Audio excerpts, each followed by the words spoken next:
I got my fingers crossed. Cross your fingers that nobody pulls out of this card. I hear you. We are live. It is time for full-time MMA in the evening, but we're just gonna change it to full-time MMA live. Lighting might be off. Nobody pulls out of this card. I might need to mute that. We are live. It is time for full-time. We're here and we're live. With that being said, looks a little different in the background. Like I told you guys yesterday, some of you might have heard the video. I moved upstairs and stuff until we eventually move into a new place, hopefully in a few months. But with that being said, that's the story of the new background. We're upstairs now in my bedroom.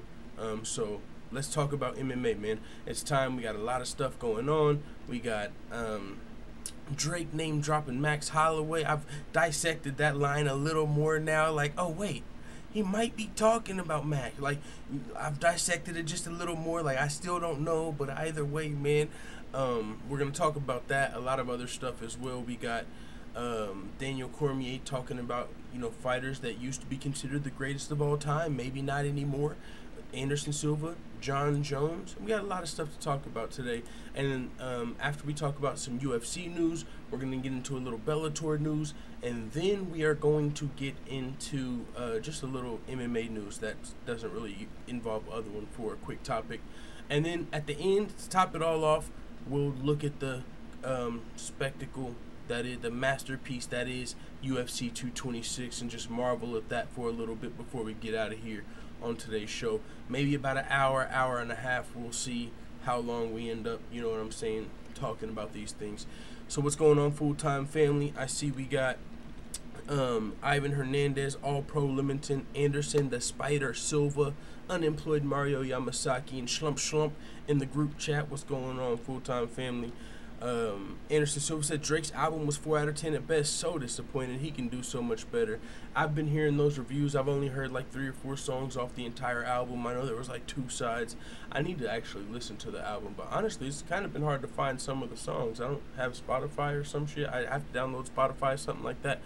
Either way, man, yeah, I hear what you're saying. I've heard that sentiment, though. I heard it wasn't his best, but it's kind of hard to go wrong when you're Drake. Even a 4 out of 10 for Drake is kind of like a 9 out of 10 for a lot of people, you know what I'm saying?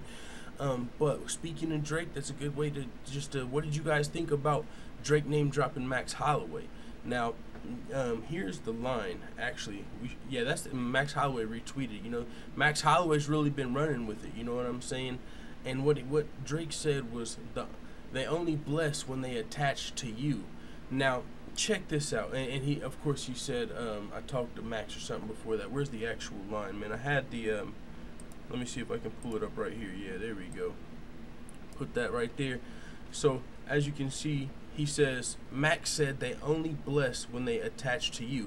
Now, that part went over my head. The bar went over my head in the beginning where he says, bless when they attach to you, because, you know, bless you. So, I mean, I don't know exactly what Drake means with this bar, but he says Max said they only bless when they attach to you. But either way, man, if it is, you know, I'm not gonna, this isn't a fucking hip-hop channel. We're not gonna dissect his lyrics like that, you know what I'm saying? But either way, we're running with the Max Holloway's fight in the UFC 226 against Brian Ortega, and that fight is gonna be crazy, bro. I mean, Brian Ortega has emerged as one of the brightest potential stars in the featherweight division. What he's been able to do with his wins over Cub Swanson and Frankie Edgar. I mean, in both of those fights, I don't know about you guys, but I picked the other person. You know what I'm saying? Cub Swanson, I thought he was going to get the job done, and he was looking good in that fight until, you know, he got submitted by Brian Ortega, which, you know, that's the case for a lot of Brian Ortega's fights. But the way he came out guns blazing against Frankie Edgar, man, that was insane. Knocked him out in the first round, and now he's going to be taking on Blessed, though. Max Holloway, and the song was called 8 out of 10. Man, I'm telling you, Max Holloway's been running the UFC too on Twitter. There's like a whole motherfucking campaign. I'm telling you, like, they got the track listing. Some of you guys, if you saw my earlier video, you saw it, like, and it might even be down here, yeah.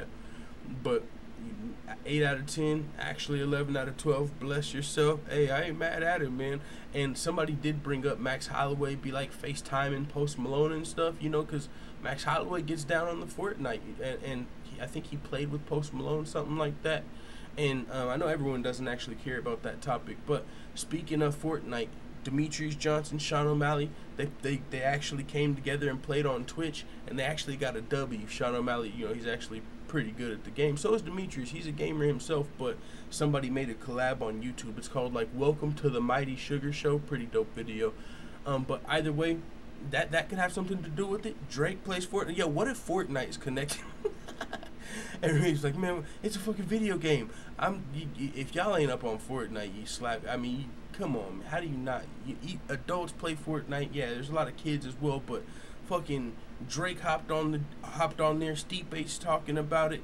Max Holloway, Post Malone, like all of these people. You know, a lot of people are connecting through Fortnite. That shit's pretty big. It's kind of crazy. Maybe that's how Max Holloway and Drake connected. Who knows? But I'm really curious to kind of find out, like, you know, like a meaning of this. Like, you know, maybe from Max. Oh, boom, and that's, you know, I'm sure they're gonna be doing media before UFC 226. They're gonna ask him about it. But that's either way, man. That shit's dope though.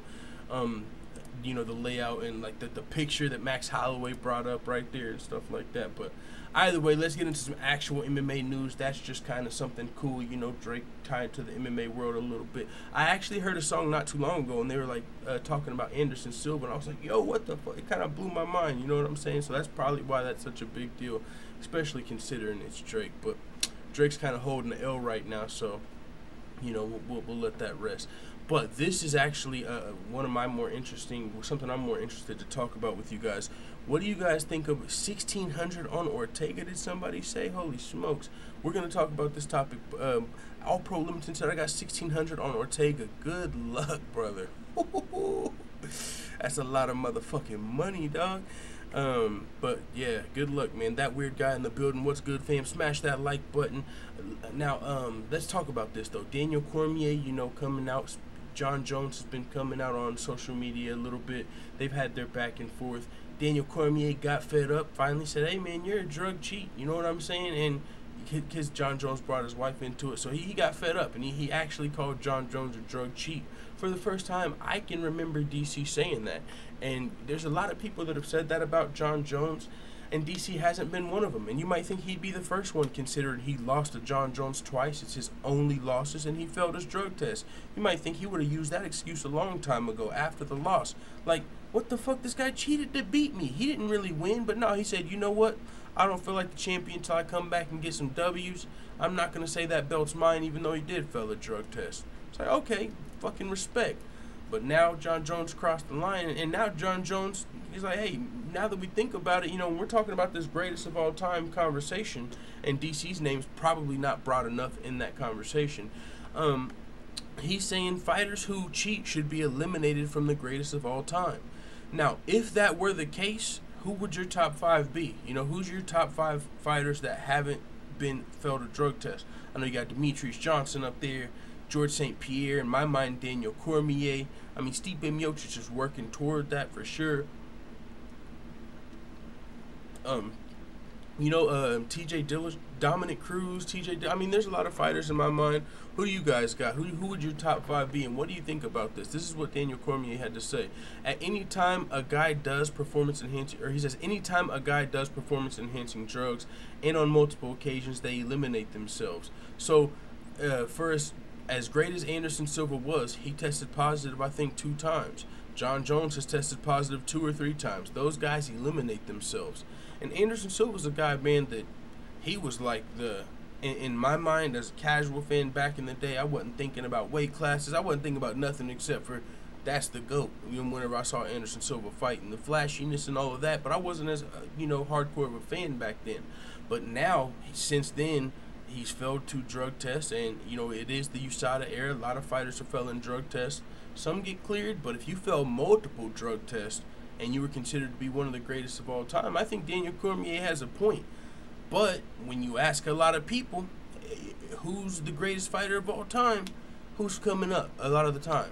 John Jones. John Jones. And it's like, I'm kind of surprised myself as well, like, that his name still gets mentioned with greatest fighter of all time. I guess that's just if, you know, you're talking about like pre-USADA or if your technical skills or whatnot. But to me, it's just kind of glaring, those multiple failed drug tests. You know what I'm saying? It's like, whenever you're talking about who's the greatest fighter of all time, I don't feel like that gets brought up enough, but DC's bringing it up now. Like, shoot, I'm trying to get in the conversation. So I actually agree with Daniel Cormier on this, and I'm a person that, for one, used to look at Anderson Silva as the GOAT, and since then, I'm looking at John Jones, before he failed that drug test. After he beat DC, I'm like, oh yeah, he's for sure the GOAT with what he's been able to do in his career.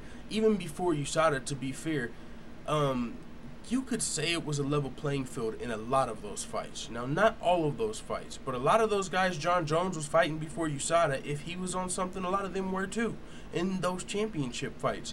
Now, Daniel Cormier is a guy who's never failed a drug test after USADA, so you can say he's probably somebody that actually got cheated. If he was fighting clean before USADA, he was probably fighting, but as he said as well, and beating a lot of guys that had failed drug tests or were probably using. And that's something DC's talked about. He's like, now, the only person I've lost to is John Jones, and even before USADA. So I've beat guys that were on steroids, so I'm not going to use that as an excuse to why I lost to John Jones. Because before that, I was fighting a heavyweight. I've probably fought a few guys that were on some special supplements, maybe a little jacked up on Mountain Dew, and I beat them. So I'm not going to use it as an excuse to why I lost to John Jones. But at the same time, you never know. Maybe it was, maybe it's just, it is a game of inches. Maybe John Jones just had a little extra help, and maybe DC could have beat him without that. Hard to know. So, interesting situation. But I think for sure, if you fail multiple drug tests, then it's hard to talk about you in the conversation of greatest of all time. You know what I'm saying? And so, I see what DC's saying there. Let's see what we got going on the chat. That weird guy says, no fighting high on meth or coke ain't fair, so maybe if you're high in the fight, my opinion changes. We're talking about cocaine. Ivan Hernandez said cocaine can be a performance enhancer. And yeah, you know what I'm saying? Shoot, you would think weed wouldn't help you, but there's a reason even weed is banned like 24 hours. You can't be high in the fight, you know what I'm saying? So you can't be on cocaine in the fight. That's you know what I'm saying? I'm pretty sure John Jones has never failed like a in competition cocaine test, though. You know what I'm saying? Like, I don't think he was like literally fighting on cocaine. You know what I'm saying? That would be interesting. Like, but I don't think that was ever the case. That weird guy says John has taken everything more than likely. Unemployed Mario Yamasaki says Chris Weidman beat all the juice heads and never popped dirty. And that's DC. He was beating a lot of them too. You know what I'm saying? He was too. Before USADA, he was fucking beating all of them before John Jones, and so that's part of the reason he doesn't like using that excuse. Oh, you beat me, but you were on steroids. Like, yeah, but I beat a lot of other guys that were, so I can't take that as a W. I can't hold, especially DC, who's a fucking winner. You know, when you're actually a winner, you're a guy that hates losing. You're not used to losing. When you actually lose, he's eating it hard. He's not looking for an excuse. He's like, I lost to him. Like, I've beat those guys. I never use that as an excuse. Whenever I fought at heavyweight, whenever I was earning my title shot, I was beating people that I thought were on steroids in the past. It wasn't a problem. My skills were enough. But John Jones was able to beat me. So I can't use that as an excuse.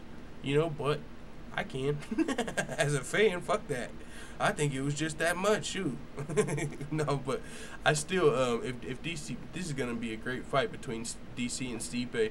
Honestly, and I know this sounds crazy to you guys, and this you're not going to like to hear this, the guy that bet 1,600 on Ortega. I know this sounds crazy, but I'm more confident in Max Holloway at UFC 226 than I am coming just in Stipe Miocic the closer we get.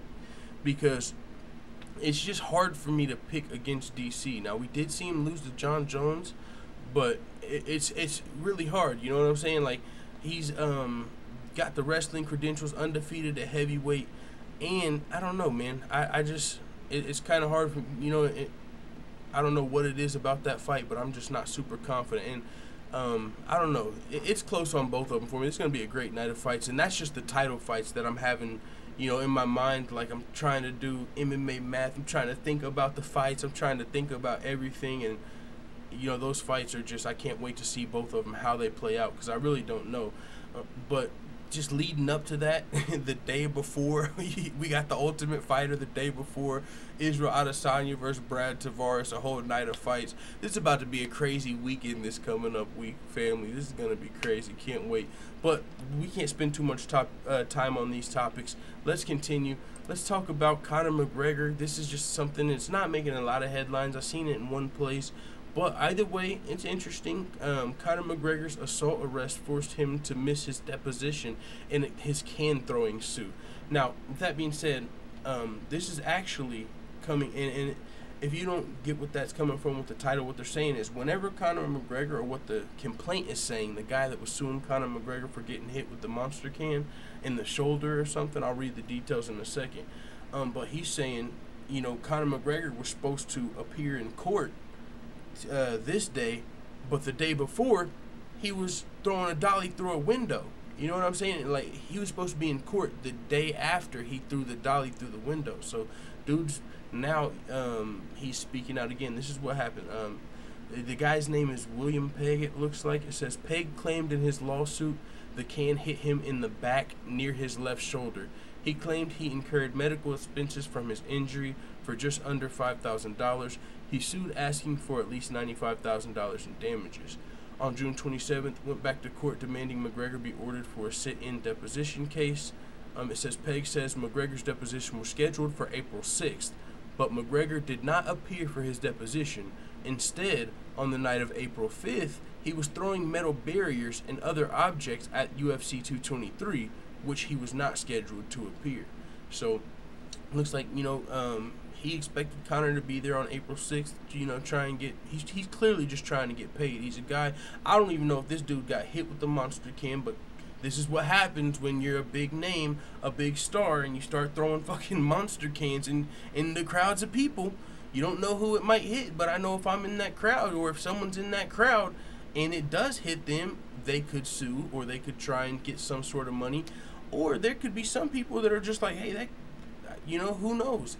Because I heard about someone getting hit with the can and stuff like that, but, you know, Nate Diaz talked about it leading up to the fight, but I heard it was actually like, and it sounds crazy, but I think it was, you know, Nate Diaz, he posted on social media like a little girl, but I don't want to say that, you know, because, like, if Conor McGregor actually hit a little girl with the monster can when he was throwing it, that would have been a bigger story, but there was some people that, you know, got touched with the monster can. I don't remember all the details super clear, so we're not going to go too deep into it, but this guy is saying he got hit in the back, and he's suing Conor McGregor, and it says, like, the medical bills was like $5,000, and he's suing for like $95,000, but either way, I'm surprised this situation's kind of still going on, you know, either it's not settled yet or something, but that's interesting.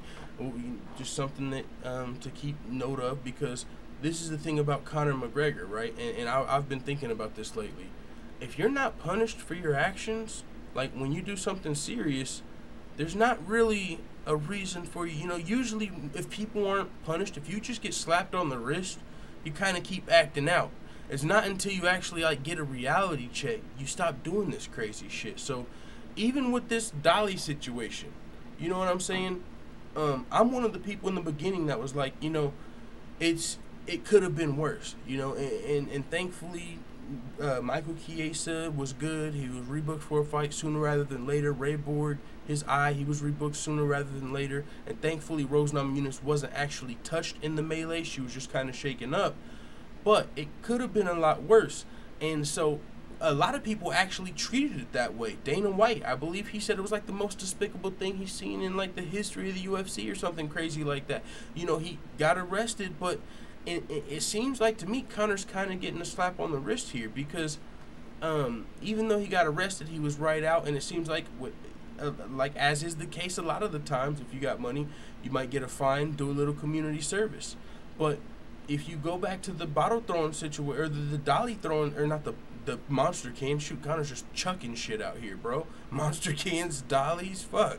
But if you go back to the monster can situation, did Conor McGregor really face any sanctions for that? You know what I'm saying? I mean, if this complaint with this guy, it doesn't seem like they're taking that too serious, at least from him missing the deposition, but I mean, it just seems like Conor's been getting a lot of slap on the wrist, and he, so we'll see what happens with that. But I just got my eye on that situation. Like, if he does something else crazy, I don't know if I'll be too surprised, because he's kind of shown that pattern. Conor's been acting out. When did it start? I mean, was it before he was just trash talking before he beat Aldo, but he didn't have all the money yet? But it's like as soon as he got the money, I don't know. He's kind of been wilding out.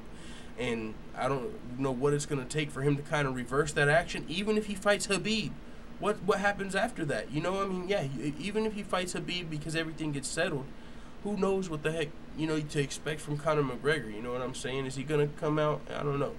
But I'm just, looking at all of this stuff and just wondering, because it seems like with this situation, as serious as it could have been, it might be resolved with a little bit of a plea deal, just some community service and stuff like that. So I'm watching this situation, man. I'm going to see, how Conor McGregor's acting leading up to this fight. If he's acting like, yo, I fucked up back there, or if he's coming out swinging, talking trash, fuck Khabib, fuck, if Conor McGregor's coming out, fuck the other side, Artem on one side, I don't know. I want to see how Conor's going to approach this fight if it actually comes to fruition. Is he going to approach it like he's changed, or can we expect some more madness? Because I don't know how much more leeway Conor McGregor can really, realistically get. But hey, he's got money, so I mean, you know what I'm saying. We'll see what happens. But I'm definitely interested to see the lead up to this Conor McGregor Khabib fight. But with that being said, this right here, Ally Quinta. On Ariel Helwani's show today, Ariel Helwani spoke with Ally Quinta, and he told Ariel Helwani that he pulled out of his fight with Justin Gaethje because he is hurt and felt rushed. Feels the fight didn't make sense. He says things are okay with him in the UFC. This was interesting to me, but we've kind of been waiting on this. We've been waiting on an explanation, kind of, for why Ally Quinta's out of the fight, because it was booked. You know what I'm saying? UFC linking Ally Quinta versus Justin Gaethje. We were excited about the fight. Ally Quinta's out, and originally we were like, what? Why is he out? And Ally Quinta said, they backed out, not me. And so we didn't really know what the deal was, but now it seems like Ally Quinta was hurt.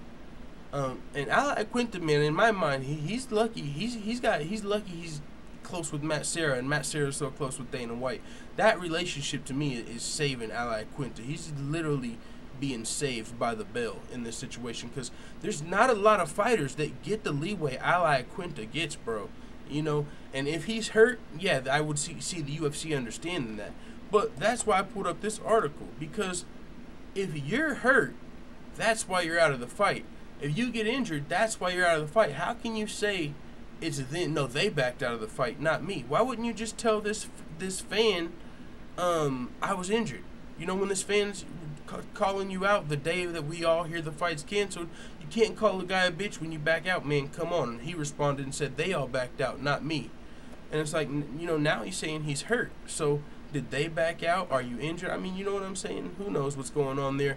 But just to what I was saying about Ally Quinta getting his leeway, it's not the first time that he's spoke against the UFC. He's also he's not like the president or anything, but one of the people that are outspoken and for Project Spearhead. And you saw what happened to Leslie Smith. I mean, you know what I'm saying? So that's why I feel like he's being saved by the bell. Maybe Matt Serra's Dana.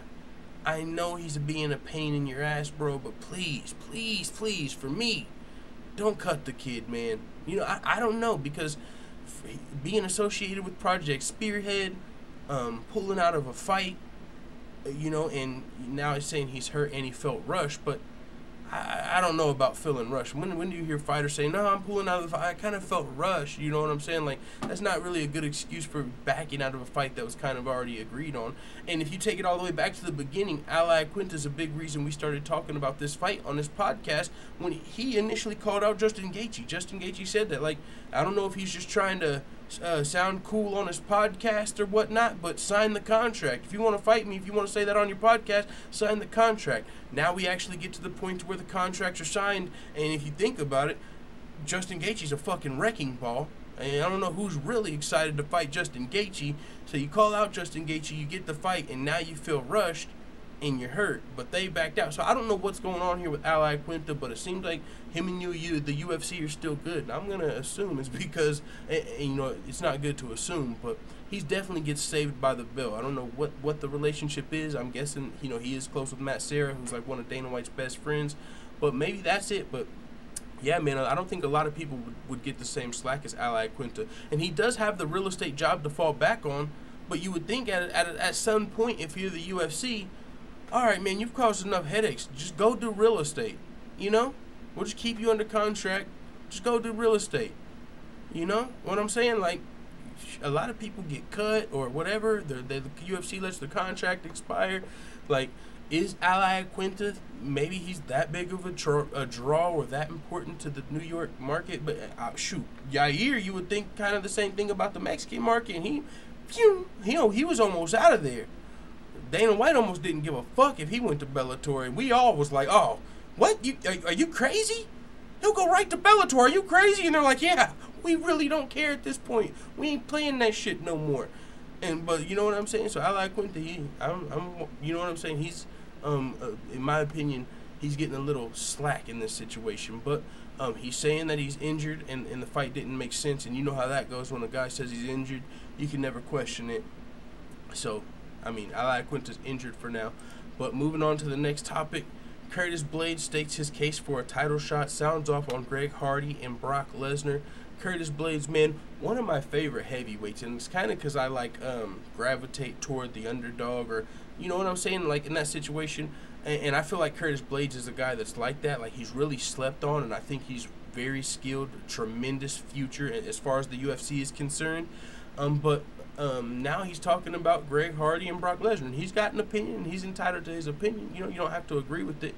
But this it's a pretty, you know, detailed interview. You can actually go check the full interview out on bjpin.com. But I just want to touch on the him making his case for a title shot, because I already talked about the whole Greg. I did a whole video, fucking 12-minute or longer, on that situation. I'm not gonna re-go into that.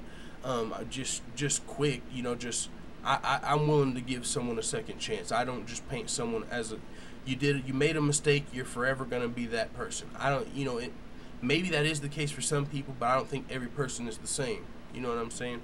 Everybody that has stole isn't gonna continue stealing forever. You know what I'm saying? If you get the point. But he also made his case for a title shot. Now that the dust is settled, it's clear you're looking for a title shot next.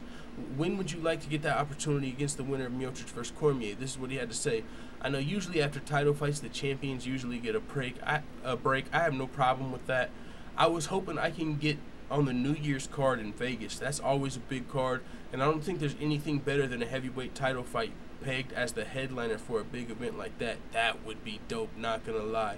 Heavyweight title fight to end the year off with the bang, that would be super dope. I like what Curtis Blaydes thinking, bro. If you remember, whenever he beat Mark Hunt, he went over to Mark. You know, Mark Hunt was at home, and he got on the mic like, I want to fight in UFC Chicago. You know, tonight I was booed. I want to get this feeling for me. And it was like, yo, and he called it out. He got it. It was a big fight. He didn't even ask for the opponent. Like, anybody, just let me at him in Chicago. We saw what he did to Alistair Overeem, and now I like where his head is at now. Hey, I might not get the next title shot immediately, but with that being said, if I do get the next title shot, let's go out with the bang. End of the year card, you know, calling the shot a little bit. We'll see what happens. But this is my thought. I don't know if Curtis Blaydes deserves a title shot right now. With this performance over Alistair Overeem, if he got a title shot, I would not be mad. But there's another guy making noise up there, Alexander Volkov. To me, Alexander Volkov and Curtis Blaydes are the two guys really making noise. Alexander Volkov just got a win over Fabricio Verdun. And so you got Blaydes and Volkov that are kind of both in the running for the next title shot. Now, who deserves it more as of today? Probably Curtis Blaydes. That emphatic finish over, it was more recent, and over Alistair Overeem. You know, so that's a little more fresh on your mind, momentum. Probably give it to Blaydes. But Miocic and Cormier, they're about to fight this weekend. I mean, who knows how long they're going to take off. I think the end of the year is a fine time frame to expect them maybe to return. But with that being said, in the meantime, if you're Curtis Blades, what do? Do you kind of rest on your laurels and what you did in your last 2 fights, last 3 fights? He's looked amazing, man. Alexi Olenek, Mark Hunt, Curtis Blades. I mean, most recently, Alistair Overeem. Curtis Blades has looked amazing. Or maybe we see a #1 contender fight between Blades and Volkov. That could be interesting as well. Stamina MC said, Yoza, where are you from? Anyone that writes NIGA definitely isn't black. With the 1G. Andrea Leo says, what's good, my guy? Sending love from LA. What is up, Andrea Leo? Not too much. Much love to LA. Yoza L is got the good murder, bruh. Alright, what's going on? But back to Curtis Blades real quick. I don't know. What do you guys think, though? You think he deserves an immediate title shot right now? Or what do you think about Alexander Volkov? Let's pull up the heavyweight rankings real quick. UFC.com. But Alexander Volkov, and to my knowledge, he don't. And I'm bringing this up because to my knowledge, Alexander Volkov doesn't have a fight booked either right now, and he just got a finish over Fabricio Verdum. So don't forget about him for sure. Heavyweight rankings right here. We got Curtis Blades ranked #2, Alexander Volkov ranked #3. The UFC is going to Russia, you know what I'm saying? Maybe Volkov gets booked on that card, but as of right now, he's not. It's going to be headlined by Alexi Olenek versus Mark Hunt, I believe. After somebody got injured, now Mark Hunt is likely to step up. I don't even know if that's official yet. But I think Alexander Volkov, I mean, maybe he fights on that card. I'm not sure. I haven't really heard a lot about Alexander Volkov lately. Not sure why. Maybe, you know, he's a little quiet right now. But shoot, if I was Alexander Volkov, I know I would be coming out and speaking up right now for sure. I would be coming out trying to get that title shot, you know, trying to make my case for why I'm next. Like, hey, I hear Blades, I hear Blades and all that. I hear you guys, but I'm trying to get up in there. Hey, Blades, how about we fight? #1 contender fight, anybody? You know what I'm saying? So, Curtis Blades is the one speaking up, though. You know, a closed mouth don't get fed. So maybe he'll get it off of that alone. Maybe Volkov's more interested, maybe fighting in Russia or taking some time off. But yeah, I'm kind of surprised Alexander Volkov isn't really speaking up more about, hey, I'll fight the winner of Stipe or DC or something like that. But we'll see what happens. But 2 guys I got my eye on in the heavyweight division. Both got bright futures in the heavyweight division for sure. Let's move on to. We got this is we're almost toward the end of the UFC news, but man, this is something this is gonna be a good topic because a lot of people yo, what the fuck is up with these MMA fans? Half the full-time family, what's up? We gotta talk about this. I wish we had the Google Hangouts for right now. Damn, I can't wait to get that shit set up, bro. Once I get another monitor, a second monitor, and I'm gonna get one sometime soon, you know what I'm saying? Once I get one, bro, I wish we had it now, because people think Robert Whittaker is scared of Kelvin Gastelum. I don't even know how Robert Whittaker, the Reaper, Bobby Knuckles, and scared even come to the same sentence. Especially, what the people. I don't know what. Hey, I'm gonna let y'all think that, but I think you guys are completely crazy. We can just look at common opponents. We don't got to do no MMA math. Let's just look at common opponents. Both of these guys fought Jacare. Actually, Robert Whittaker fought Jacare a little more in his prime. And Robert Whittaker fucked Jacare up in that fight. Shoved off the takedowns and finished him. Boom, it's over. Now he's the champion. But to be the champion, he also had to fight Yoel Romero, and then he had to fight him again. And both the times he was kind of injured in those fights. So Robert Whittaker has been fighting fucking savages, and he looked better against Jacare. Kelvin Gastelum, he's got some solid boxing, and I hear you and all. I know he does. But he just fought Jacare. It was a split decision, and a lot of people kind of thought it would have went to Jacare, especially being in Brazil. Kelvin Gastelum got out of there with the skin of his teeth. He barely got out of that fight with a W. Easily. They were in Brazil. He got so lucky in that fight that Brazil picked him to win. Split decision. You beat the Brazilian legend in Brazil by split decision, and he got a takedown in the 3rd, if I'm not mistaken. So it almost wasn't a conversation as to who was next. You know what I'm saying? It was almost just Weidman. But now that he got that split decision, we're having the conversation. And since Robert Whittaker's coming out and he's eyeing a title defense in Madison Square Garden, one of the greatest arenas you could want to fight in, biggest, against none other than New York's own Chris Weidman. People think he's scared of fucking Kelvin Gastelum? I almost want to go out of character and be politically incorrect in this video, but I'm not going to do that. But if I was just like talking with my boys on, you know, on the headset or something, talking about MMA or something, boy, I would be going in right now. Like, are you fucking kidding me?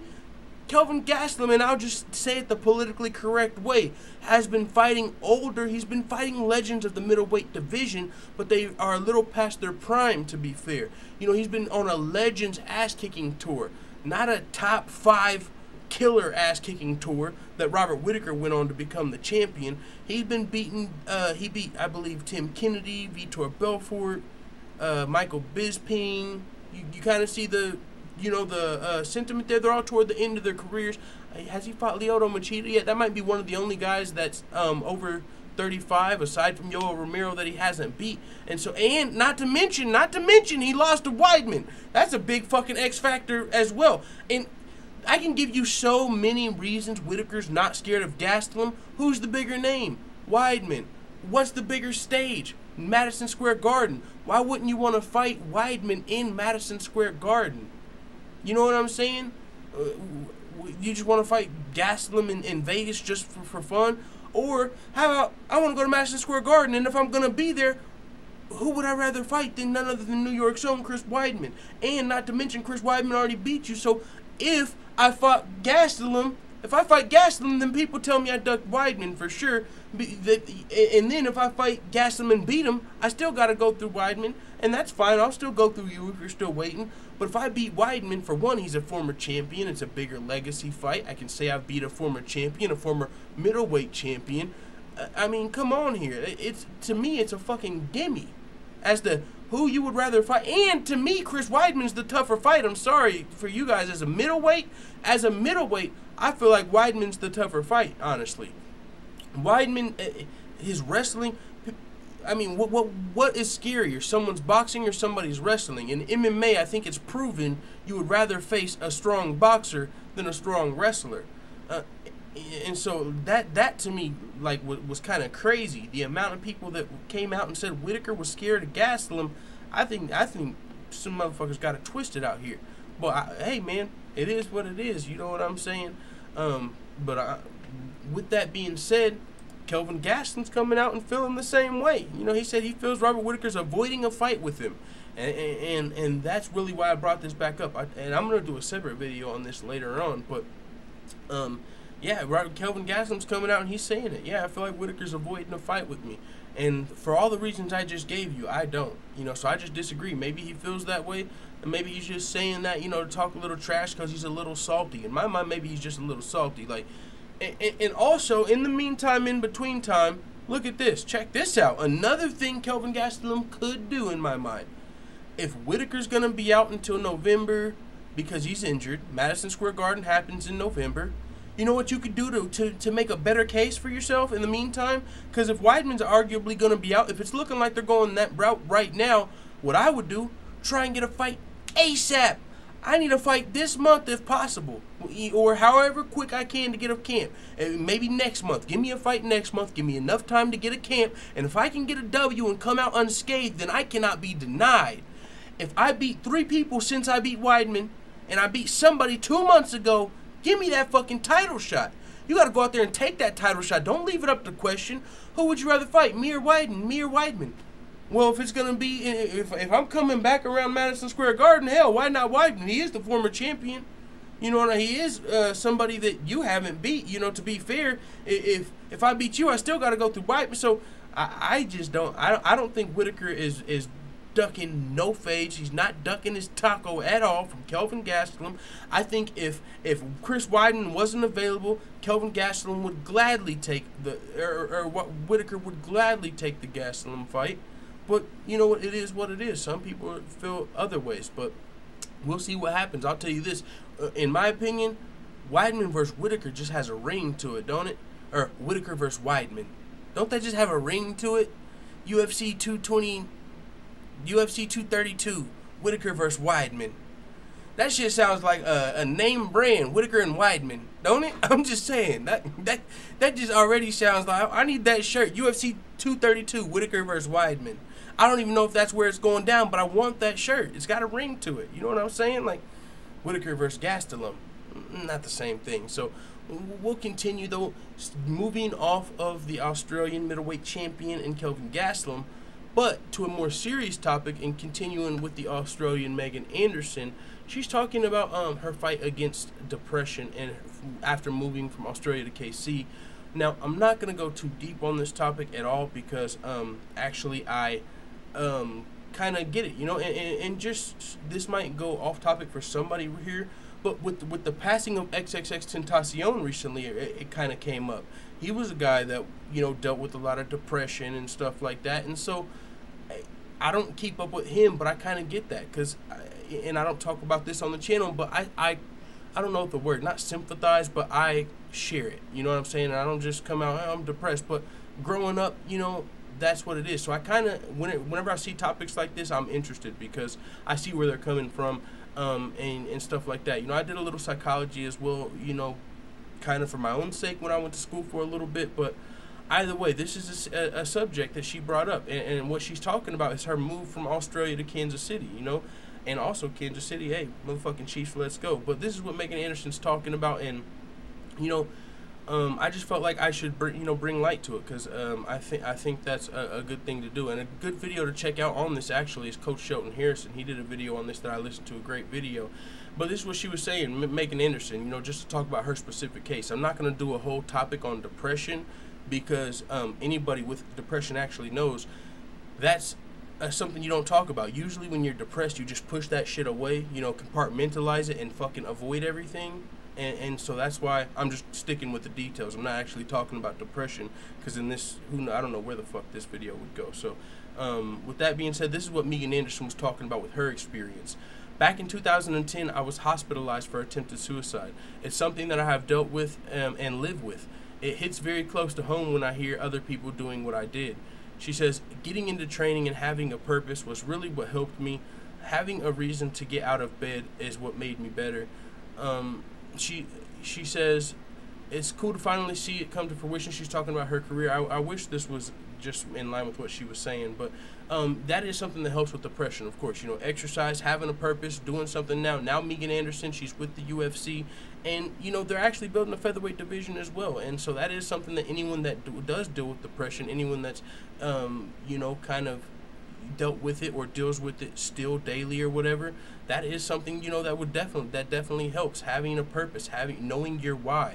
That was something that I was big into back in the day. Know your why. What are you doing every day you get up? What are you doing? What's your purpose? You know, be motivated. You can't just sit around and sulk in your depression, or that's when you might get hospitalized with suicide attempts and all that craziness. You know, recently, there's been people like Anthony Bourdain recently. You know, so there's just you see people in all walks of life deal with this. So it's a topic that's not discussed enough as far as I'm concerned. So just the fact that Megan Anderson's coming out and talking about it, I think that's a good thing, and I think that, you know, people should respect that.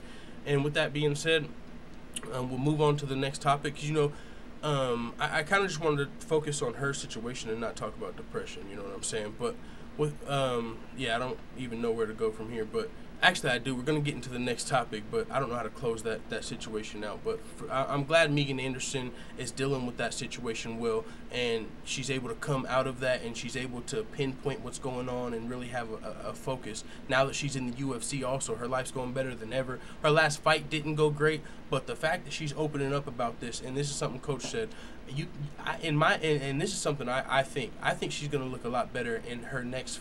Just her progression as a UFC fighter. She's still young. She didn't look great, you know, in her last fight. A lot of people might have felt like Megan Anderson kind of got exposed in her last fight because her wrestling, but I think especially in WMMA, people can have a little more slack. Like, who's to say everyone is going to have the same skills? Holly Holm is a former champion and shit like that. So, but as far as this is concerned, though, I think this is something that is going to help Megan Anderson. You know, she's got a good camp around her and shit like that. But I think we can expect big things from Megan Anderson, because usually whenever people are able to actually deal with their depression, they become a lot more productive people, positive people, and shit like that.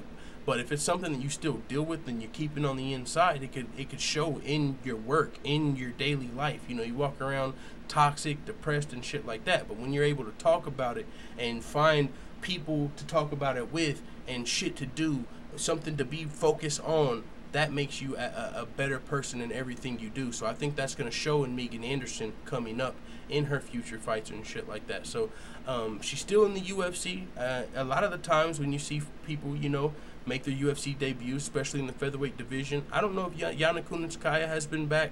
I don't know if Tanya Evinger has been, and, you know, they fought Chris Cyborg, but a lot of these girls, you know, in the featherweight division, we haven't heard too much about. But I think Megan Anderson's going to be around for a while, and she's going to actually become better from her last loss, better from everything she's going to. And keep in mind, we got the Ultimate Fighter season 29, 28 going on next season, and it's going to have female featherweights.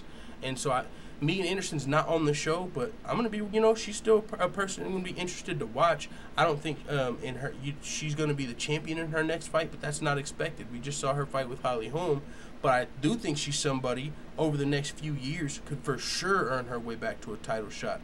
And maybe that's a reason to watch the Ultimate Fighter, you know, this next season. It's also got men's heavyweights, but honestly, I've been slacking on this season and stuff like that. But let's move into Mike Perry. He's Ivan Hernandez, I see you laughing at this already. Mike Perry saying he knew Yancy Medeiros would withdraw from the fight. Fuck out of here, dog. No, you didn't, but no, this is funny, though, coming from Mike Perry. You can just imagine, man. Actually, he said this about Thiago Alves, too. You remember? He was like, you know, I knew he wasn't going to come to fight, but I fuck with Mike Perry the long way, man. This is funny, but Yancy Medeiros recently withdrew from UFC 226. It was a fight a lot of us couldn't wait for. Still can't wait for it. The replacement, honestly, Mike Perry versus Paul Felder, still going to be a great fight.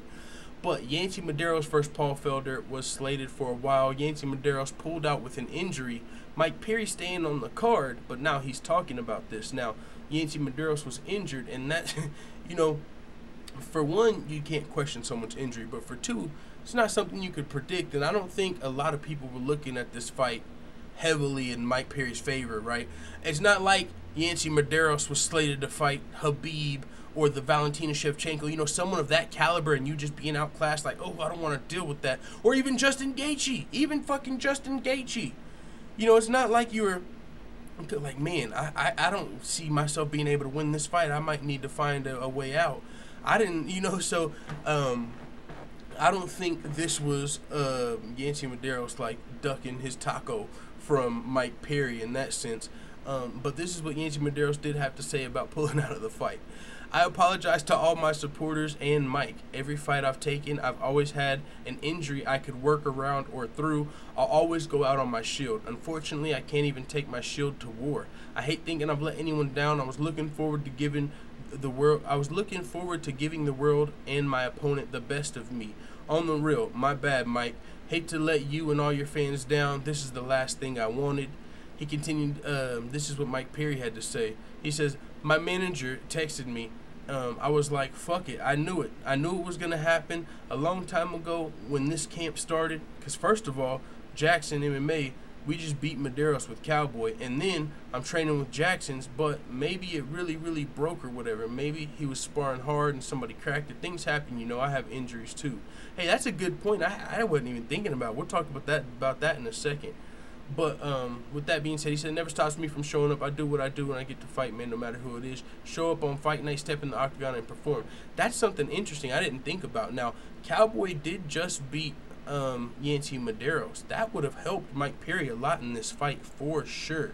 If he would have fought Yancy Medeiros, where did we see that recently? I mean, we kind of saw it with Cody Garbrandt and Dominic Cruz, when nobody expected him to look that good, and he came out breakdancing and kind of outclassing him.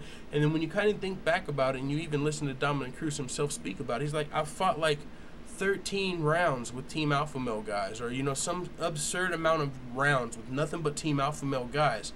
So yeah, eventually they're gonna get a protege, tell them all my secrets, and I did this. If I would have did this, and you got multiple people that have fought me from his camp now, like that definitely helps, you know. And that, in my mind, that for sure played a part as to how Cody Garbrandt was able to go in there and do that to Dominic Cruz.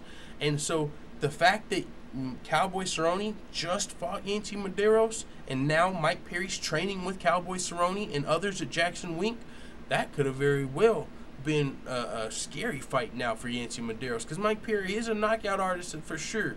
He delivers knockouts of the most devastating order. I mean, Jake Ellenberger, the Kill Bowl, you think about that. You think about his knockout of Alex Reyes. I mean, any of Mike Perry's knockouts, I'm trying to think of one that wasn't brutal. So you know what I'm saying? Donald Cerrone says, hey, boom, boom, give him a little knowledge. Now, with that being said, it gives a little more credence actually to what Mike Perry's saying. But I'm not a guy that's gonna ever, in my mind, who's of both of these injuries. If you held a gun to my head and said which one of these guys would rather not take a fight, Ally Quinta fighting Justin Gaethje, or Yancy Medeiros versus Mike Perry, I would think the Justin Gaethje fight, me as a fan, I don't want those fucking leg kicks, and I'm not trying to, do all of that with Justin Gaethje, especially if you got real estate on top of that to fall back on. I don't even need the fight, and you're talking about fighting. Yancy Medeiros is a guy that very likely wants his fight check. He's a guy that very likely wants to win some over Mike Perry's fans, and probably feels like he could redeem himself over Mike Perry. So I don't think that's the case here, but hey, there is something to be said about Mike Perry training with Jackson Wink. That is for sure. So we will continue on, but Mike Perry, as I said, is still going to be fighting Paul Felder. He's going to be fighting at UFC 226 on the prelims. Going to be a great fight. With Paul Felder, I think he's going to probably come into that fight a little smarter, just because he's coming up from 155 pounds. He doesn't normally fight at 170. I don't think he's going to be just trying to dig his heels in and trade with Mike Perry ever. He's going to probably either be trying to, for one, find a way to submit Mike Perry if he can get the fight to the mat or anywhere, because Paul Felder's last 3 wins, if I'm not mistaken, are all submissions. But for 2, if it is striking, he's probably going to be trying to pick him apart and, stay on the outside. So it might not be the same slugfest, but this whole card was Slugfest City. But either way, it's still going to be a really fun fight. But now we're moving to Bellator, actually. Bellator MMA to promote a talent-packed welterweight Grand Prix. I even got a list of the Bellator rankings, dog, just so we can look at some of the names. I'm going to pause this little commercial right here. But we got the champion, Rory McDonald. We got Douglas Lima. These are all guys, and it's not set in stone yet. I think we're waiting on, like, one other person to see if they're going to be in the tournament. This guy, Ed Ruth, you see down here ranked at number 9. He's still got a fight coming up, but he's a guy that, if he wins his fight, would love to be in the welterweight Grand Prix. And he's, I think, one of those guys that's coming up. Not a lot of people know who he is, but he's got some serious skills. But he's just one of those guys Bellator's bringing up, so you might not know who they are. But he's one of those guys. Watch out for him in the future. And he might, a strong wrestler, if I'm not mistaken. So he's got a fight coming up. If he can win that fight, he'll likely be in the tournament. But other than that, man, the names in this tournament, the fights that are going to be going down, dude, it's crazy how, like, for Bellator, bro, this is top notch. This is top of the line. I mean, how long have people been asking for MVP to fight the highest level competition in MMA? It's been a while now, and now if he beats, let's say the first matchup was Paul Daly. If he beats Paul Daly, likely next he's got to go against fucking Douglas Lima or fucking Andrei Korshkov. Like, let's fucking go. I'm excited for this welterweight Grand Prix just for MVP, but we still got the whole Grand Prix going on. Rory McDonald's going to be in here. I still don't know how that's going to work as far as his belt is concerned. He's the champion. What if the champion loses in the first round of the Grand Prix? Like, does he keep the belt? And I don't know how that's going to work, but honestly, the matchups are what I'm interested in. These are some great fights. We got the first fight that I believe is going to be taking place on September 29th, which is going to be a stacked card. You got Gegard Mousasi versus Rory McDonald, champ versus champ. You got Rampage versus Vanderlei Ford, and now the welterweight Grand Prix kicking off all on September 29th. That card is going to be stacked, bro. So, but I think right here, right here, we got Douglas Lima and Andrei Korshkov on September 29th card. So that would be kicking off the welterweight Grand Prix. That's a great matchup for one. These guys are 1-1. Both of these guys, exciting strikers, could for sure knock each other out. Any one of these guys could score a knockout. Douglas Lima, former champion, and if I'm not mistaken, Korshakov was a former champion as well. But either way, Douglas Lima just lost the belt to Rory McDonald. Very talented fighter. Been around Bellator for a while, and so these are two of the guys that would just be kicking off the tournament. But then you got Rory McDonald, the champion, in there. Paul Daly, that's interesting. He just lost to John Fitch. I wonder if John Fitch is still with Bellator. Would he be in there? But one of the biggest things is that I also saw somebody comment on the video when I talked about this welterweight Grand Prix was, where's Ben Askren at? You know what I'm saying? What about Ben Askren? So hey, we got a Grand Prix going on. Maybe he wants to come over. You know, I don't know the deal with why he's not with. I think actually I might have heard Scott Coker talk about it, if I'm not mistaken.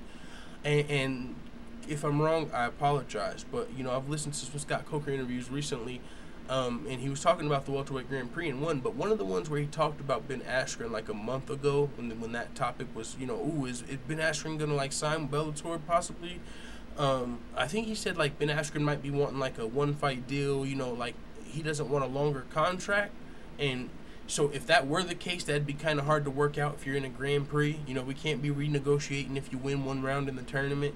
And what happens if you win a second one? I want $1 million. So your whole tournament's what? You know what I'm saying? So I would, you know, assume that has something to do with it, a contract situation, why Ben Askren. But that would be dope, bro. What if he signed like a 4-fight deal, 3-fight deal, just enough fights for the tournament? You know what I'm saying? That would be crazy. He could for sure come in here and look great. We saw how John Fitch looked against Paul Daly. You'd have to imagine that he would be like, I mean, shoot, John Fitch would be a solid. I mean, if Ben Askren doesn't come and fight in the tournament, I would kind of like to see John Fitch in there because he's like the wild card. Well, Rory McDonald's already in there, but, you know, there's a lot of really talented strikers in the tournament. So it would be like the wild card, like, oh, you got John Fitch. You better fucking cross your fingers and hope you can knock him out before he starts wrestling you. But that could likely be the case in a Rory McDonald fight. So maybe you don't want to put in too many guys that are just going to, you know, be that wild card. But either way, man, it's going to be some fun matchups in this welterweight Grand Prix. I'm going to be watching it. We still got the heavyweight Grand Prix going on, man. Bellator's kicking it off with these Grand Prix. It will be interesting to see how these will go down in the UFC, though. You know, I seen someone mention this, like, I wonder, you know, a UFC Grand Prix, that would be dope, but I don't know how that would work. They've got a lot of people, you know, who gets left out? Maybe they just have a bigger tournament, a 16-man instead of an 8-man. But also, how would it work with the rankings? You know, like, who deserves the slot? In Bellator, it's kind of easier because you don't have it. It's not like you have 16 welterweights that are big enough, or, you know, maybe even good enough, or, you know, as far as beating Rory McDonald and the best fighters of the world. Maybe you do have like 12 or something, but you don't have as many as the UFC, so it might be a little easier to pick who gets in the tournament. But in the UFC, you could kind of see how that would go. I mean, UFC, let's say they use 16 welterweights, you could already imagine what happens if Tyron Woodley don't get picked, but I'm sure he would. But you know what I'm saying? Like, is it the guys in the rank? You know, that would be really hard for the UFC to do. But either way, I'm going to be watching Bellator's Grand Prix in the meantime. So, but the welterweight one for sure, that's going to be dope. Volunteer with the Special Olympics. Every time I go to this page, we got that ad. But yeah, that's the Bellator unofficial rankings, though. They only got a top 10 over here. I don't, honestly, Adam McDonough, I don't know if I've ever seen this guy. Adam McDonough, I'm guessing that's how you spell it. It doesn't matter. I don't know, but a lot of these guys, though: Rory McDonald, Douglas Lima, Michael Page, Andre Korshakov, John Fitch, Paul Daly, Lorenz Larkin, Ed Ruth. He can't go wrong. Joey Davis, maybe John Fitch ain't in there. Maybe we get Neiman Gracie in there. I mean, you know what I'm saying? This would be a fun fucking tournament, bro. And September 29th is going to be a crazy night for Bellator. That's going to be a huge card. Just keeping it on the Bellator news. We got Fedor Emelianenko versus Chael Sonnen fight targeted for October. That's interesting. I mean, you know, that's part of the heavyweight Grand Prix. Chael Sonnen, the American gangster, versus the Stone Cold Fedor Emelianenko, one of the heavyweight GOATs. A lot of people consider him one of the greatest fighters of all time. I wasn't watching super hardcore back in those days, so, you know, for me, it's kind of like Dr. J in the NBA and those old Bill Russell, like, Yeah, they might have been the best. I heard he scored 100, averaged 100 points, but I wasn't really watching back then, so that's not my goat. So Fedor Emelianenko, kind of the same deal, but this is gonna be a fight. Shoot, man, Chael Sonnen, he's fighting up at heavyweight. He's fought at middleweight, 205 in Bellator, but he's fighting a legit heavyweight. But this is a case kind of like DC and Stipe. This is a case kind of like DC and Stipe, where Chael Sonnen, he's got the wrestling skills, and he's, going to be bigger than you expect. And also, the heavyweight of the fight, Stipe or Fedor, doesn't come in at 265. Fedor's not coming in at the heavyweight limit. He comes in at like 240. Chael might come in at like 230, 225 if he's really heavy. So Fedor's going to have a size advantage, but as far as wrestling's concerned, we might give the edge to Chael. Fedor, the striking advantage for sure. I think we got a fun fight on our hands. I think this is going to be fun. I don't know which way it's going to go off the top of my head. I'm usually inclined to lean toward the heavyweight. Usually, you know what I'm saying? Like Stipe versus DC, I'm inclined to lean toward the bigger fighter, especially in Stipe versus DC, but just because the skill. But I don't know, man. This is going to be a good fight, but it looks like it's targeted for October. Whoever wins advances to the finals, if I'm not mistaken, of this heavyweight Grand Prix. This is the semifinals. Holy smokes. We're trying to keep both bouts in close proximity. I want both the semifinals to happen close together. That way, hopefully the winners can fight sooner rather than later. So, yeah, it looks like Fedor versus Chael is going to be happening possibly in October. And on the other side of the bracket, we got Ryan Bader versus Matt Mitrione that's going to be happening sometime. That's going to be a fun fight. So, winner of those fights fight for the ultimate to be crowned Bellator's heavyweight champion. It's going to be crazy. But with that being said, man, that's a fight to look forward to in October. Like I said, Bellator's got a lot of stuff coming up. And this is the non-MMA news. This is the fuck out of here of the day. Like the MML of the day. That's what we got to do, full-time family. I'm gonna have to start doing that. It's going to be like our MML of the day. And this would probably get it for me. And since we're going to do this like weekly, right? Monday through Friday. So Tito Ortiz versus Chuck Liddell 3 is taking place in Golden Boy Promotions. Are we talking about Oscar De La Hoya here? Getting into MMA, bro? I already don't fuck with team boxing like that, Some of the boxing fans are cool. I rock with some of y'all that rock with me, but I'm not the biggest guy when it comes to boxing. I know some of them's learning more. Deontay Wilder was on the Big Brown Breakdown. I know a little bit about Wilder versus Joshua, but I'm super casual at best. But I do know one thing. I'm not a fan of Oscar De La Hoya at all. I mean, he's a guy that spoke out against the UFC, Dana White, MMA, all type of shit. But now it's like, okay, well, Dana White's talking about joining boxing, so I'll show him. I'll get in MMA. And how does he do it? He doesn't jump in and, start an actual... He gets two older guys that probably shouldn't... This is like a fucking health risk. You know what I'm saying? Chuck Liddell got hired by the UFC to pretty much stop fighting. Dana White pretty much paid Chuck Liddell to stop fighting. Like, hey, man, you're one of my friends. I feel like you don't need to be doing this anymore. Here, come work at the UFC headquarters. Just stop in and wave every now and then. You got to check. But then the UFC got bought. They had to cut costs. They cut a lot of people, and some of those people ended up being Chuck Liddell. So now maybe Chuck Liddell does need money again since he's not getting that check from the UFC. And how does he get it?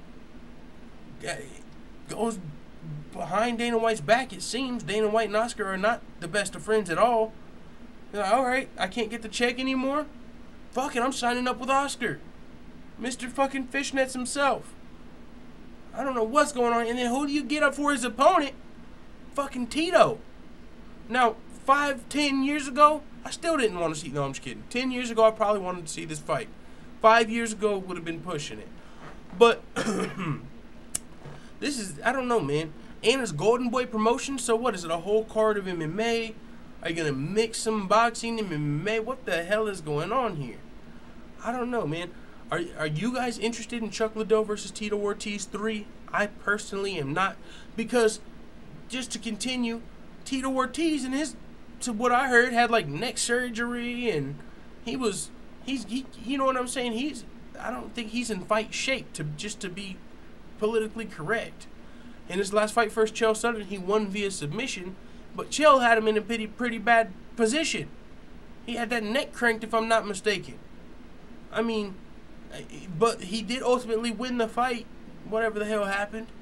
But still, man, both of these guys seem like, I don't know, they shouldn't be taking too much more damage. And Chuck came out, I believe, on Ariel Helwani's show and said, oh yeah, this is going to be like the best fight of 2018 or some shit. Like guaranteed fireworks. Like, what are y'all planning on in here coming and doing? Scrambling each other's eggs some more? Like, guaranteed knockout type? Well, I don't know what's happening here. I'm just not the biggest fan of Golden Boy Promotions getting into MMA. I mean, do your thing, but we literally have enough promotions. I'm not interested. We got Bellator, we got UFC, we got LFA, we got Invicta, we got the ACB. We literally have a bunch of cool ass legit organizations. I mean, now we're gonna have what, the fucking GBP, the Golden Boy Promotions, GB MMA. What? Are you know? It would be one thing if you're just managing fighters, you know, but what, you're gonna throw your own fights and have your own card. All right, I guess. Like, I don't know. I'm not the biggest fan of that, but they're gonna have a headline between Chuck Liddell and Tito Ortiz, so maybe some people watch it. I probably won't. I'll read the headline the next day, or maybe I watch it if it's on like a fucking Wednesday, right? I'm definitely not watching it on a Friday, fucking Fortnite Friday, Bellator Friday. Saturday, not a chance. Sunday, it's the Lord's Day. I'm not watching. No, I'm just saying it better come on like Tuesday at 4:30 p.m. or Tuesday at 11:30. Sometime I'm not doing shit, bro. Whenever you better catch me when I ain't doing nothing if you're gonna have me watching some Golden Boy MMA. That's all I'm saying. Fuck out of here, dog. With that being said, that might be the last topic, but let's see what the full-time family's talking about before we get out of here for the day, though. It's Monday, man. Tomorrow's Tuesday. You know, the grind continues. The live shows, full-time MMA live. We got that weird guy in the building. I felt the tap. Hashtag I felt the tap. Hey, you know what I'm saying? That was in that first fight.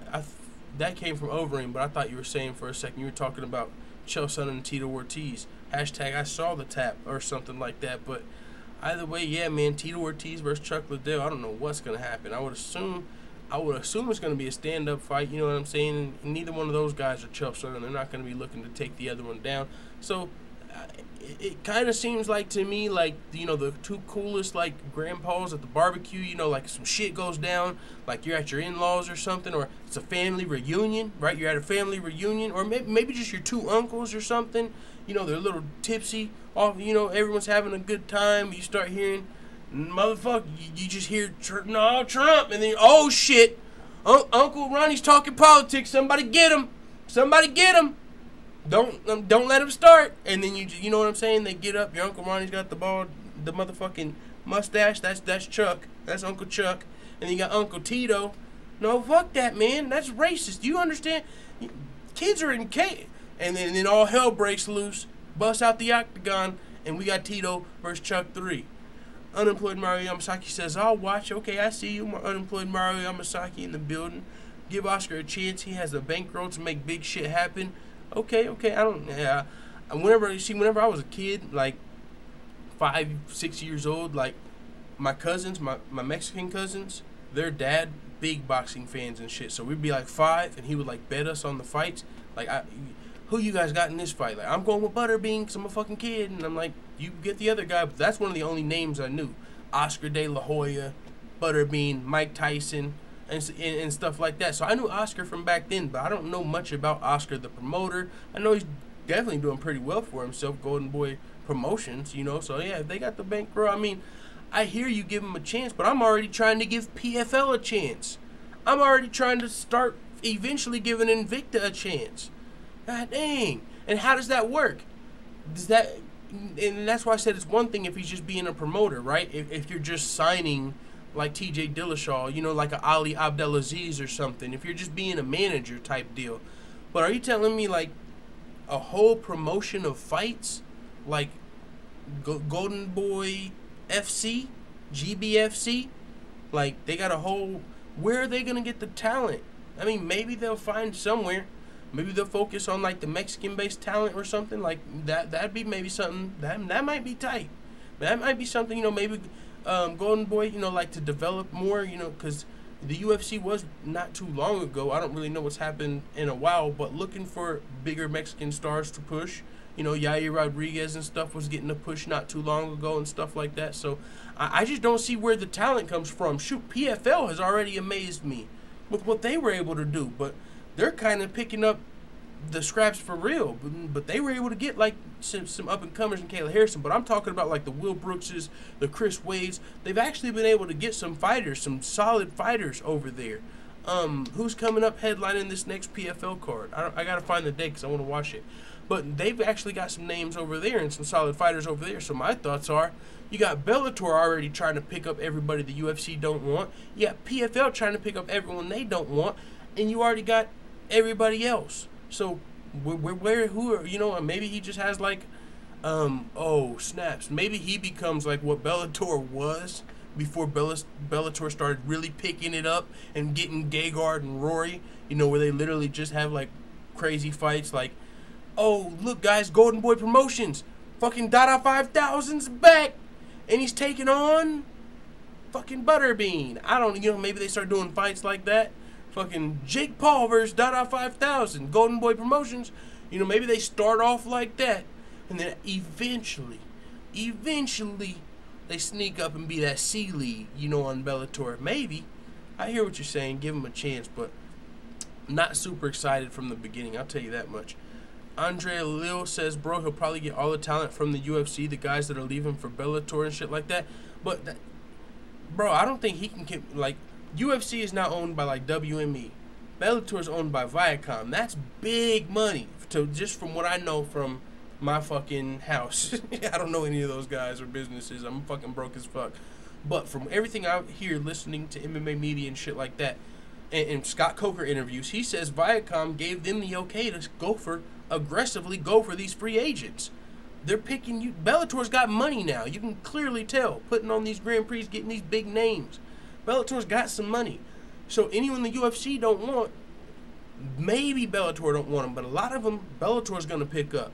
And then the guys they don't want, you would imagine like the PFLs might want or something like that. So, I mean, he's got a chance to, you know, surpass like, you know, because there's a lot of local organizations. There's like the Arizona Fight Club. There's the Kansas City fight promotion. There's the fucking Las Vegas pro fight scene. There's the jungle fights. There's a lot of fights out there, you know what I'm saying? So maybe he can like pass up some of those guys.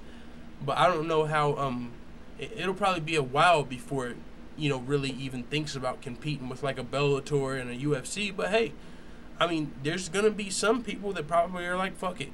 I'll still support Chuck and Tito. I mean, I'll see what they can do. Fuck it. I got a 6-pack. Chuck and Tito are fighting. You know what I'm saying? I don't know. But yeah, man, it'll be interesting to see if it's full MMA, you know, and how that goes. But another thing that doesn't get talked about a lot, maybe it's because it doesn't have a lot of traction, Randy Couture trying to get that Ali Act expanded to MMA. If that shit actually happen, I think shit might go crazy. You know what I'm saying? Like, because then maybe guys from fucking Golden Boy Promotions can now fight guys in the UFC. And then guys at Bellator can fight guys in the UFC. And then you got co-promotes going on all over the place. And then that's a different story. But as of right now, it's just hard for you gotta, for one, be able to get your own talent. And then for two, build them up against your own talent. So it's kind of hard to get a name when you're beating other guys with no name. You know, it's really hard. So, but for a while, if you think about it, that's what Bellator's game was. They were, in my mind, strictly freak show fights. I used to not pay attention to Bellator unless it was like Kimbo Dada, unless it was Chuck fucking Tito 2, or, you know, that Bellator did a good job starting an MMA promotion for themselves that way. But now that they're doing bigger things, now they have Roy McDonald, now they have Gegard Mousasi, now they have Lorenz. I mean, we can go on and on heavyweights, with the guys that the Bellator has picked up. But first, they started with fights like Chuck versus Tito 3. So maybe he's coming in and following the path that kind of, led by a Bellator. So we'll see what happens. Given Surname says UFC is becoming the freak show slowly but surely. Yeah, I mean, and maybe that reverses a little bit since CM Punk didn't do too well, with that pay-per-view. But, yeah, there's still a lot of stuff going on as far as the antics and stuff like that are concerned. When you listen to Chell talk, we need a good guy and we need a bad guy, Ray Borg, I don't really want to be the bad guy, but I kind of see what's going on here. I do want to sell tickets, so maybe I got to pick on some guys. Maybe I got to talk a little bit of trash, hey? You know what I'm saying? But, the best you can say at least is the fights are real, and if that were to ever change, but that's the WWE. That would be disheartening, but I mean, I don't think, that's the case, you know what I'm saying? You don't want to believe that, so, but I see what you're saying. But with it becoming a freak show, I mean, there's still a lot of legit badasses. The best fighters in the world are still with the UFC. They're still the deepest. Yeah, Bellator's doing their thing, but if you really, look back at the UFC and some of these divisions, especially like the lightweight division, the welterweight division, I mean, the featherweight, the middleweight division, they've got a lot of good-ass fighters, the best fighters in the world. Even outside of the top 15, they've got some guys that we don't know about yet, but there's fucking shit up, but you just don't necessarily know about them as much because they're not top 15 guys, and so they don't get as much buzz or press because they're unranked fighters fighting unranked fighters. But guys like Maribek Tysonov right now, I believe, is unranked on like a 4-fight KO streak that's a straight beast. There's guys like that out there still in the UFC on their ranks. But as far as the circus aspect of the UFC, I mean, other than the trash talk, really as of late, kind of all we've got was CM Punk, and I don't know if there's any inclinations that they plan on. Oh, okay. I guess we're starting to go Greg Hardy. I mean, Dana White's Tuesday Night Contender Series. Would you consider that circus, Greg Hardy? Probably, right? Coming over just because he's in the NFL. But I guess technically he earned his contract on Dana White's Tuesday Night Contender Series. But, yeah, I mean, that's still, you could probably. But I think as entertainment, it's not like Bellator's no circus. You're never going to get no circus. That's unreasonable. I don't think people would even really want to watch that as much. I mean, maybe just the purists, but that's never going to happen.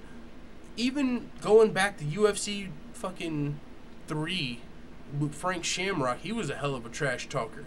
I remember seeing, he was kind of selling fights back then. As far as calling guys out, talking a little stuff, that can just be normal, but there's always got to be, whenever you're dealing with entertainment and trying to sell something, I think there's always got to be a little circus. Now, that doesn't necessarily mean you have to bring in a WWE fighter every year or something, but if there's a guy that seriously is serious about transitioning into MMA, I don't think it's, and they put in the work. Now, CM Punk, if they have combat experience like a Brock Lesnar, I think that's fair. Or even in the heavyweight division like a Greg Hardy. He's a guy that's not playing NFL anymore. It's not like he's an NFL guy trying to come over, fight one time in the UFC, and then fucking, all right, I'm going back to the NFL. This is a guy actually trying to transition into combat sports. Now, would you like to see him come up through more a different route than the UFC? I hear you on that, but in the heavyweight division, it's not the most talent-packed division. There's less or more of a margin of error. Greg Hardy can probably capitalize more in the heavyweight division than somebody, like if you're coming over a fucking wide receiver trying to fight in the welterweight division, you probably don't got near as much of a chance as Greg Hardy coming over as a fucking heavyweight, where if he hits you one time, you're likely out. You know what I'm saying? So Greg Hardy, he's a heavyweight. So, I mean, he's a little circus, but at the same time, he's a guy that's putting in the work. He fought 3 amateur fights. You know what I'm saying? But it's still just a little circus. But that's just by nature. Anybody that comes over, guys like Eric Anders, he's not circus, but he used to play football. But Greg Hardy just feels more circus because of the rap he has. The fact that he has a checkered past. The fact that he was a Dallas Cowboy, I guess. But Eric Anders doesn't necessarily get as much slack. He's a guy that came over, got all the way undefeated to a main event with Lyoto Machida in Brazil. and people didn't look at him like, oh, this is really circus, because he legit transitioned to MMA, went 11-0, and got all the way to a UFC main event.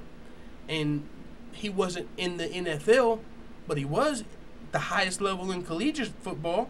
In Alabama, it's not like he was wrestling or boxing before that, but he transitioned to MMA. So maybe Greg Hardy's a little earlier in his career than Eric Anders, and he's a higher profile, so it seems more circus.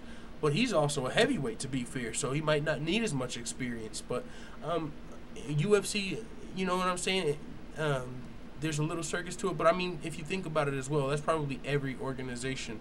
And in some of them, you get to like the Rizins, and wherever they let Gabby Garcia fight versus 56-year-old ladies, that's circus to me. That's craziness. That, you know, and then that goes on everywhere. As far as even in Bellator, they got their circus fights a lot of the times. A lot of people feel like these legends that are retired are kind of circusy.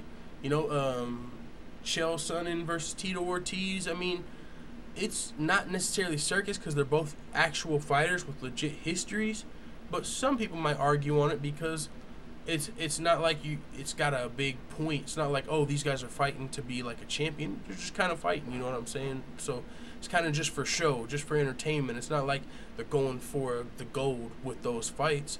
Or Bellator, they've brought in Kimbo. I mean, you could probably point at a lot of organizations that have done some kind of stuff like that, and especially when you're at the highest level of entertainment.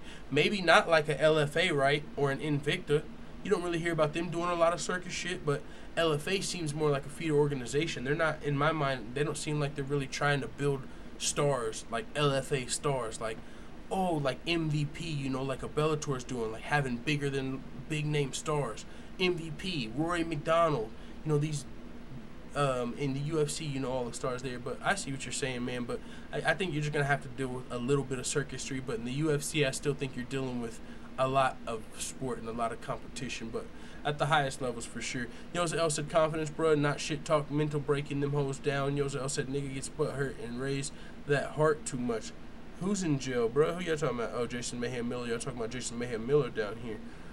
Dimes get flipped, dollars get ripped. Ivan Hernandez and Steele. Two-time. You think DC's about to be the double champ? I see you, man. I see you. With that being said, I think we're going to shut it down for the day, full-time family. It's Monday. We got the rest of the week. We got Tuesday. We got, I almost said Thursday, Wednesday, Thursday, and, of course, Friday. So I'll see you guys tomorrow, man. Thanks for coming through to the live chat, Full-Time MMA Live. See the new setup, man. It kind of feels good being upstairs. Not as many distractions either, so I'll see you guys tomorrow. Thank you guys for coming through. And anybody listening to this on the replay, let the Full-Time family know what you think in the comments.